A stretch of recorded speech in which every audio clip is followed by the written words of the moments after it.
লাইফে কোনো সময় কিন্তু জাউরা বন্ধু কামে লাগে, কারণ এরা ছাড়া কিন্তু পৃথিবীতে চলাটাই প্রায় অচলের মতো। কারণ যেরকম উদাহরণস্বরূপ দেওয়া যায় কিম জং উইনকে, সে তাকে কিন্তু বিশ্বের মানুষরা কিন্তু তাকে কিন্তু ভালো জানে না, তাকে ভালোবাসে না।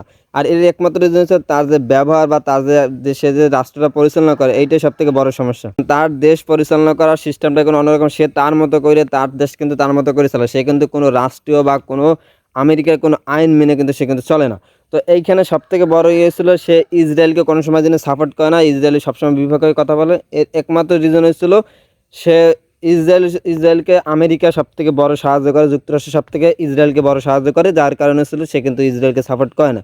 আর আমেরিকাকে সে সবসময় কিন্তু বুড়ো আঙুল দেখাই আসছে, কারণ ছিল সে কিন্তু কোনো প্রকার আমেরিকাকে ভয় পায় না।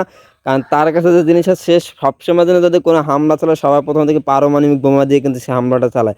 আর পারমাণবিক বোমাটা যে কী শক্তিশালী সেটা আপনারা খুব ভালো করেই জানেন। তো এইখানে সবথেকে আমাদের জন্য প্লাস পয়েন্ট ছিল এই যে ইসরায়েল বা মানে এই যে কিম জং উইন অর্থাৎ উত্তর কোরিয়া, এ কিন্তু আমাদের যে ফিলিস্তিনিকে সাপোর্ট করতেছে এবং ইরানের পাশে বর্তমান দাঁড়ানোর জন্য আহ্বান করতেছে। সে কিন্তু বর্তমান ইরানের পাশে দাঁড়িয়েছে। তো সে যদি আক্রমণ চালায়, সে যদি তার পারমাণবিক বোমা দিয়ে শুরু করে, তাহলে আমেরিকা এবং ইসরায়েল বুঝতে পারবে যে সে কী জিনিস। তো মামা, লাইফে এই জন্যই বললাম যে জাউরা বন্ধু অনেক সময় কাজে লাগে।